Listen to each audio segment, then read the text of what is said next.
grabar. Muy bien. Estábamos hablando del vómito bilioso, ¿sí? ¿Cuál es la característica del vómito bilioso? La mayoría de las personas van a mencionar un vómito amarillo verdoso, ácido, picante, un sabor amargo, ¿sí? Un sabor amargo, picante, ácido. La característica fluida, como les digo, el color amarillo verdoso. Y de solo ver esas características y de que el paciente mencione ese tipo de vómito, nosotros podemos sospechar, ¿ya?, de patologías, obviamente, hepatobiliares. Si un paciente me menciona, estoy vomitando bilis, bilioso, ¿en qué patologías hepatobiliares puedo pensar? Voy a pensar, obviamente, en hepatitis. ¿Sí o no? Puede ser que mi paciente tenga hepatitis, una probabilidad. Lo más frecuente, que sea una colecistitis aguda, ¿sí o no? Una colecistitis aguda. Una colecistitis aguda. Entonces, es otra probabilidad, ¿ya?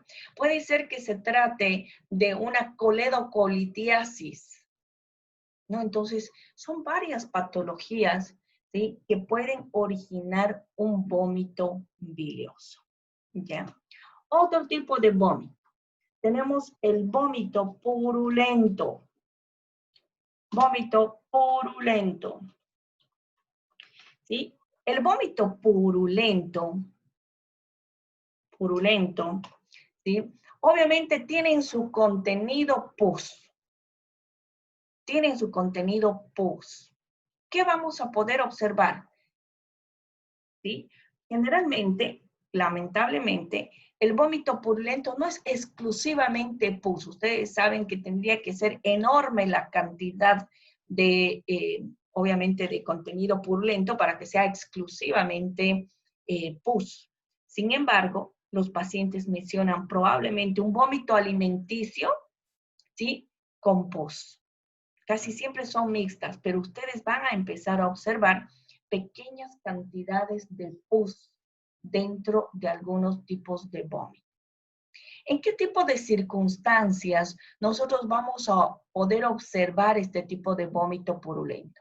En pacientes, ¿sí?, que tienen, por ejemplo, una gastritis, son gastritis erosivas crónicas con abscesos de pared.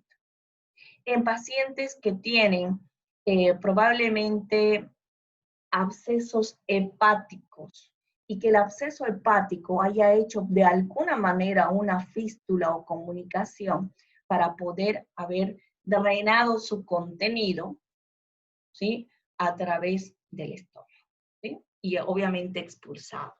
Entonces, son varias circunstancias en las cuales ustedes pueden poder encontrar pus en el vómito.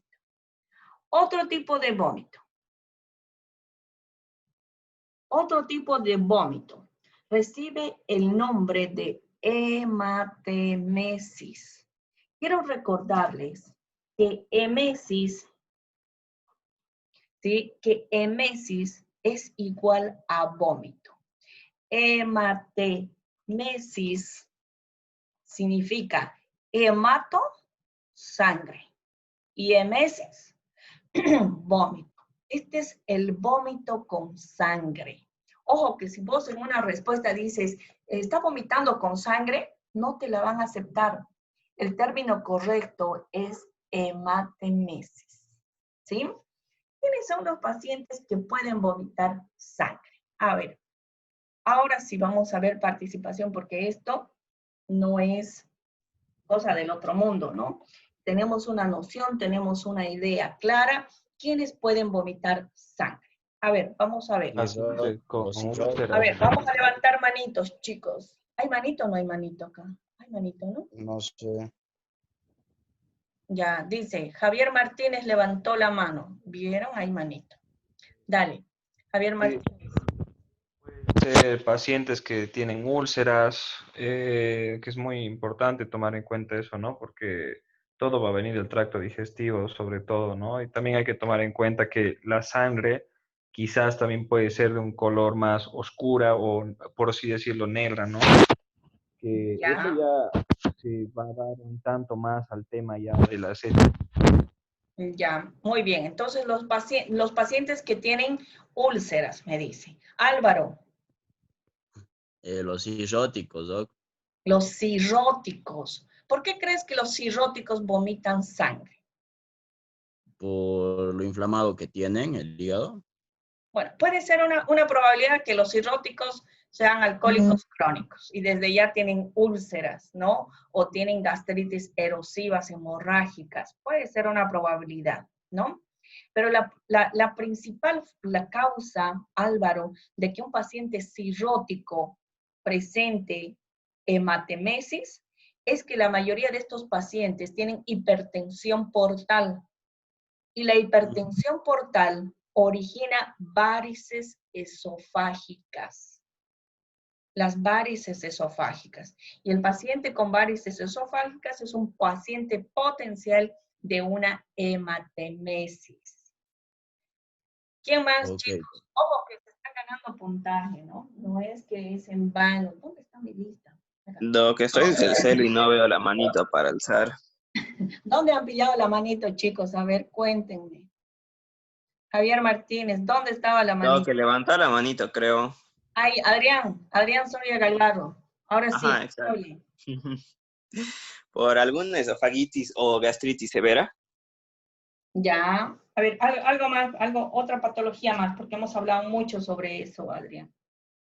Aquí Álvaro Pereira se ganó un puntito y Javier Martínez otro puntito. Así los hago despertar, ¿no? A ver, Adrián, ¿qué más podría provocar?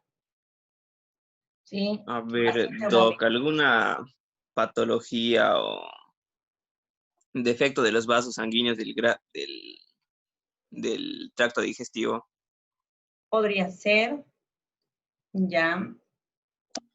Doctor, ¿y podría ser por algún desgarro en el esófago también o no? Javier Martínez, estás leyendo. Ya, me refiero al hecho No, que...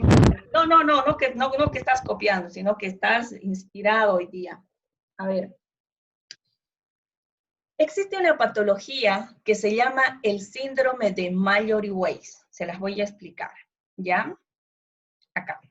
Se llama síndrome de Mallory-Weiss. Se los voy a anotar acá para que ustedes... Mallory-Weiss. Ah, Doc, también en la tuberculosis, ¿no? Vamos a diferenciar eso ahorita, ¿ya?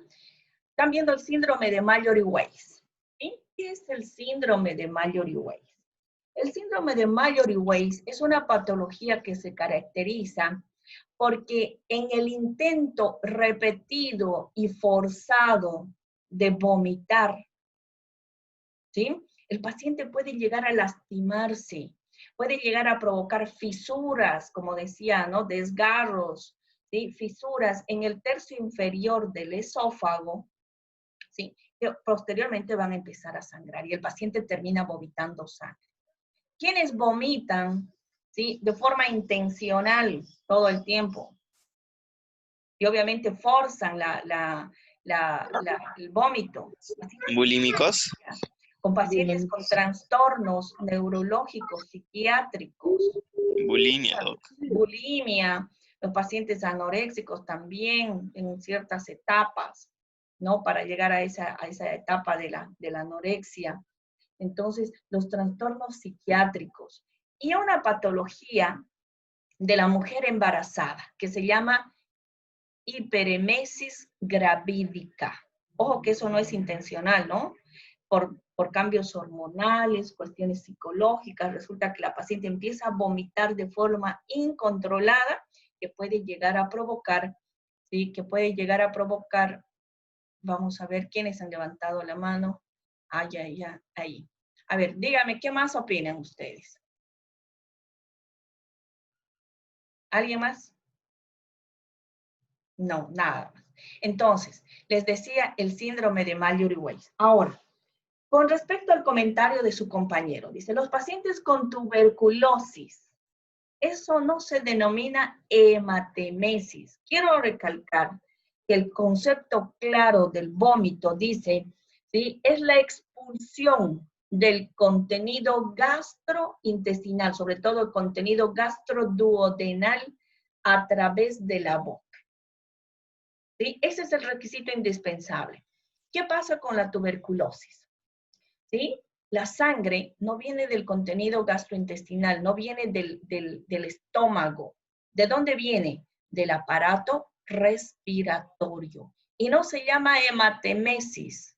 ¿Se denomina? ¿Quién sabe qué se denomina cuando el paciente escupe sangre en la tuberculosis? Hemoftisis. Se denomina hemoftisis. ¿Ya? Y lo voy a poner entre paréntesis para poder diferenciar. Tenemos que diferenciar de la hemof, es con H. Se llama hemoftisis. Y ojo que la hemoftisis es de origen respiratorio. Entonces, nosotros tenemos que aprender a diferenciar, ¿sí? Y ojo, existen algunas circunstancias para poder diferenciar la hematemesis de la hemoftisis. Doctora, pero ¿cómo me voy a dar cuenta? En primer lugar, si el paciente tiene tuberculosis, está escupiendo sangre, porque a veces parece que quisiera, ¿no? Empieza a eliminar, a escupir sangre. ¿Cómo voy a saber si viene del tracto digestivo o viene del tracto respiratorio? El paciente con hemoftisis, previamente, antes de presentar la hemoftisis, va a sentir un calor retroesternal. Refiere a un calor retroesternal, ¿sí?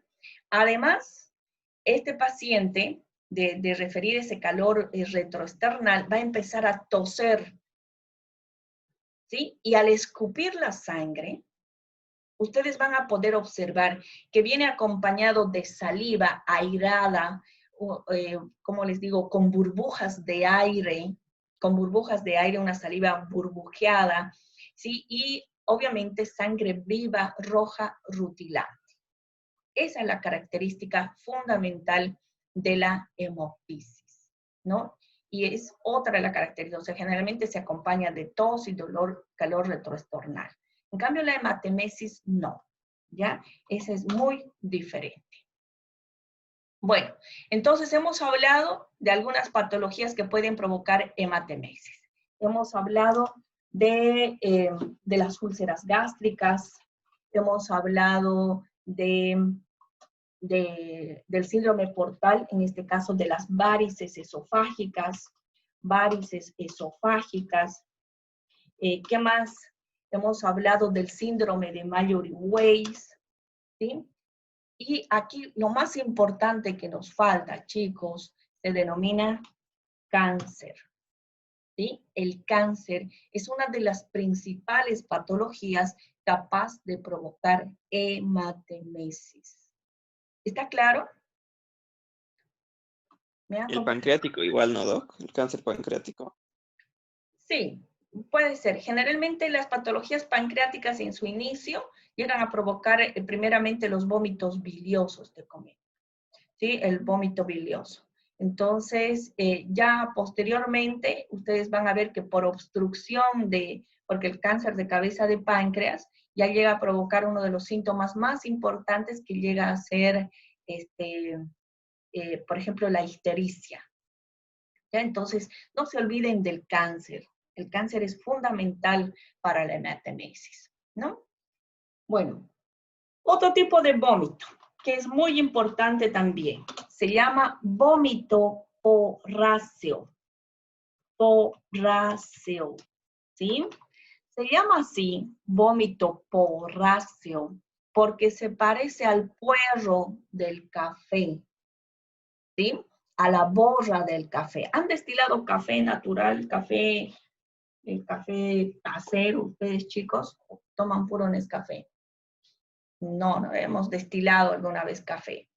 Resulta que ese concentrado que queda, ¿qué le dicen ustedes? En algunos lugares y en otros idiomas, por ejemplo, en quechua le dicen la chama, le dicen, ¿no? No sé qué le dirán ustedes. El nombre en castellano es puerro. Puerro o borra. ¿Ya? No sé qué le llaman en portugués. ¿Están las chicas de Brasil o no están las chicas de Brasil? A ver, en Tarija, ¿qué le dicen, Adrián? A la borra del café. Borra, puerro del café, chama del café. ¿Qué le dicen? Ni idea, Doc, nunca había escuchado eso. Le vas a preguntar a tu mamá. Creo ¿Ya? que pues, Puerro le dicen, ¿no? Puerro del café, borra del café, la chama del café, ya como ustedes quieran. En Brasil no tengo ni la menor idea cómo le dicen en portugués. ¿Ya? Pó, doutora. pues, Posa, Pó. Pó de café. Pó. po nada más. Uhum. Ya. Solo po. Esa es la, Pó de café.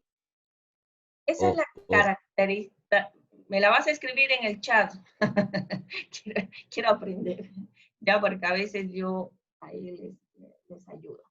Bueno, entonces, este vómito se llama vómito porráceo, porque tiene esa, ojo que es porráceo, no es borráceo, es porráceo, ¿sí? Tiene esa característica del puerro, del café, de la borra, del café, de la llama, del café, del po, del café, ya, como ustedes quieran. Tiene esa misma característica, parece algo a la bada, ¿sí? Generalmente medio negruzco, verduzco, ¿sí? Esa es la característica, ya de un color verde oscuro, café oscuro, y generalmente este puerro o esta característica de vómito es el contenido que se expulsa a partir del duodeno, ¿ya? Este vómito es uno de los vómitos más importantes de todos estos, porque este vómito es un indicativo de abdomen agudo. Es un indicativo de abdomen agudo. Se puede presentar en pacientes con peritonitis, en pacientes con oclusiones intestinales altas. Entonces, es un vómito muy importante, es el vómito más importante de todos, porque en el momento que ustedes vean este tipo de vómito, el paciente diga, doctor, he vomitado café oscuro, fétido, ¿sí? Que parecía café destilado así, aguachento, ya, ustedes ya saben que se trata de un vómito porráceo. Y este paciente tiene indicación de cirugía, porque puede ser una peritonitis por una apendicitis perforada, podría tratarse de una oclusión intestinal alta, ¿sí? Entonces, este tipo de vómito aparece en abdomen agudo. Es tan importante, chicos, tan importante, les juro que una vez yo he tenido pacientes que decían, lo vamos a tener en observación porque parece que es una apendicitis aguda. Y resulta que en el momento de llevarlo a su cuarto, doctora, el paciente vomitó, la enfermera. Ya, no es, ya, qué bien. Hay que ir a ver lo que ha vomitado el paciente. Cuando fui a ver el vómito, era un vómito porráceo. No, háblenle al cirujano. Esto es abdomen agudo. Inmediatamente, doctor, ha presentado un vómito porráceo y el cirujano no la piensa más y viene y opera. Entonces, eso es muy importante, ¿ya? Uno de los vómitos más importantes que ustedes van a encontrar. Abdomen agudo. Otro tipo de vómito, ¿sí? Tenemos el vómito mucoso. El vómito mucoso. El vómito mucoso, así como su nombre dice, ¿sí? El paciente menciona que solamente vomita moco, saliva. Este tipo de vómito también es denominado como pituita matinal, porque generalmente, pituita matinal, porque generalmente se presenta en la mañana, en la madrugada, ¿sí? Antes del desayuno. Y es muy frecuente que se presente en los pacientes con patologías de alcoholismo crónico, ¿sí? Es frecuente, la mayoría de los alcohólicos te va a mencionar que el paciente o que vomita que vomita moco o saliva antes del desayuno. Es muy característico del paciente, ¿sí?, que es alcohólico crónico.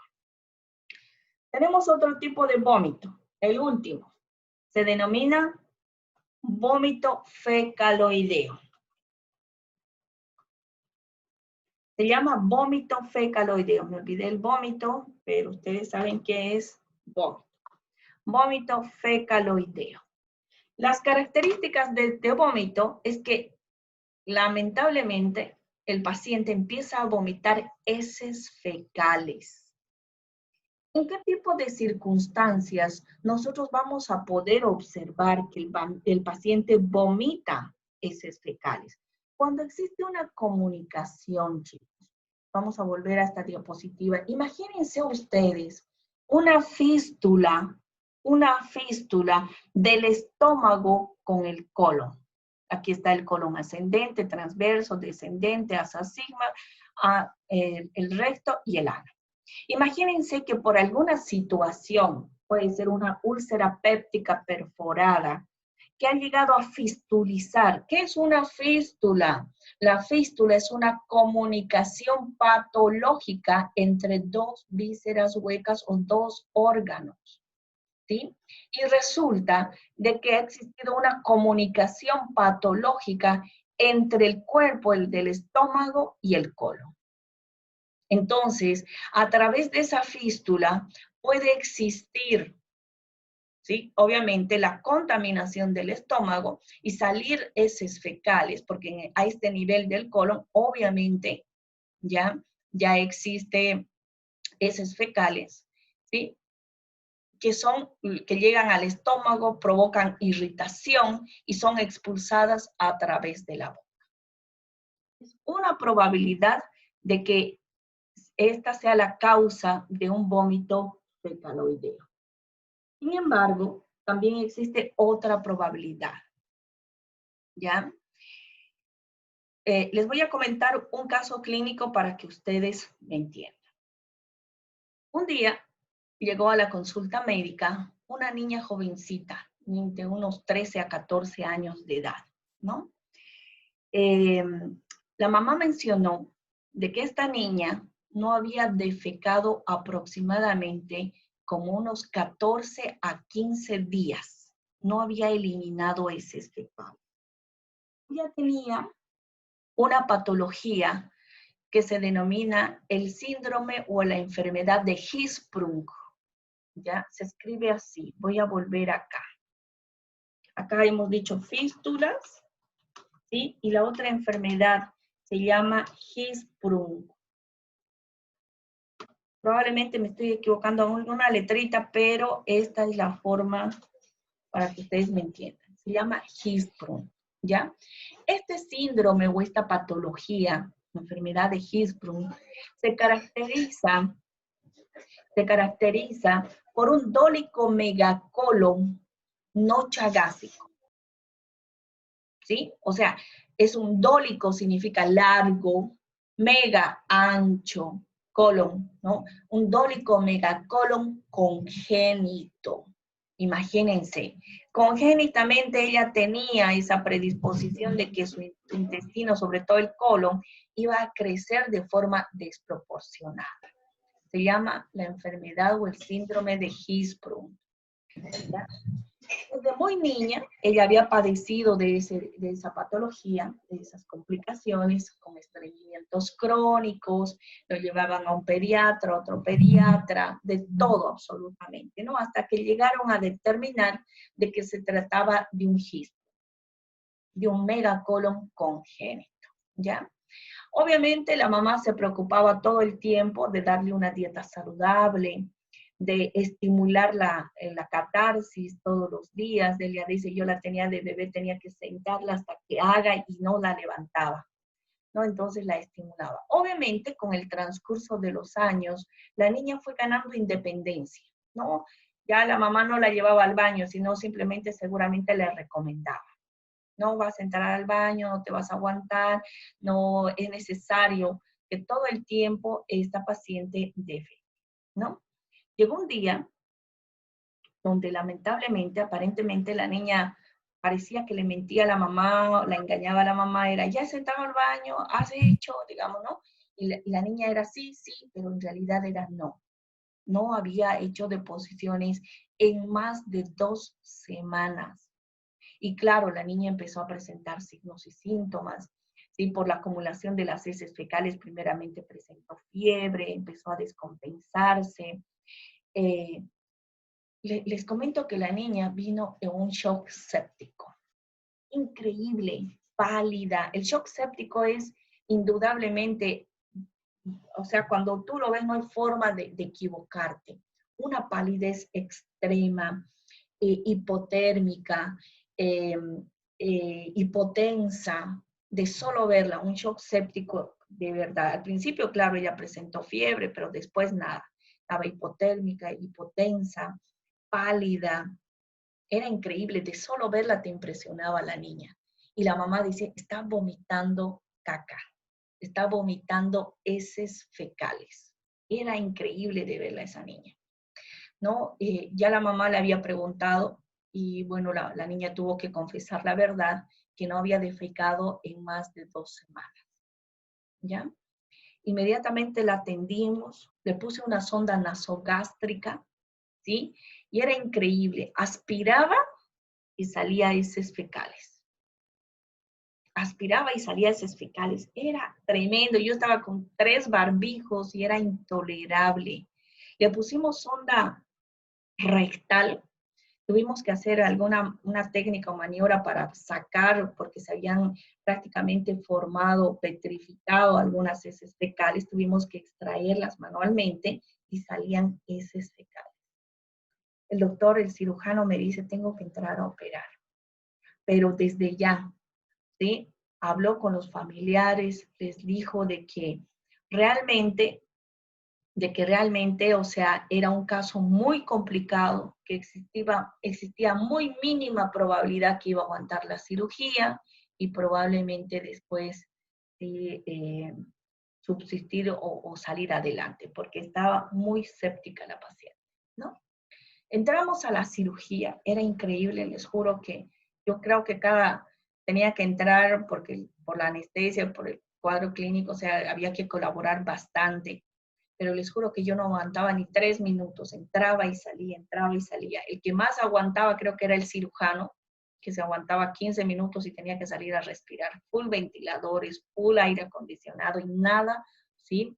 De verdad nada solventaba el mal olor que existía ahí. Yo en alguna oportunidad incluso creo que vomité ahí adentro, ¿no? Me aguantaba y volvía a entrar, ¿no? Y a rezar ahí adentro. El cirujano operó y en todo el trayecto empezó a buscar, decía, voy a encontrar dónde está la fístula.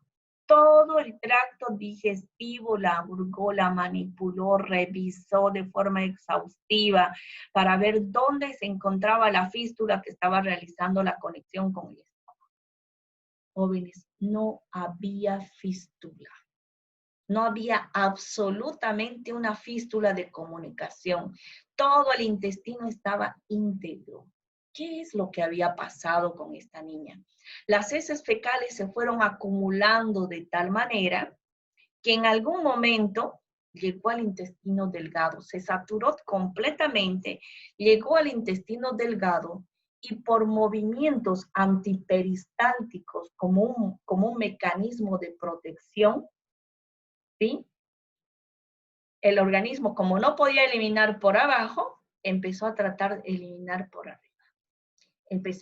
Me imagino que ustedes en fisiología han hablado sobre los movimientos peristálticos y antiperistálticos, ¿no?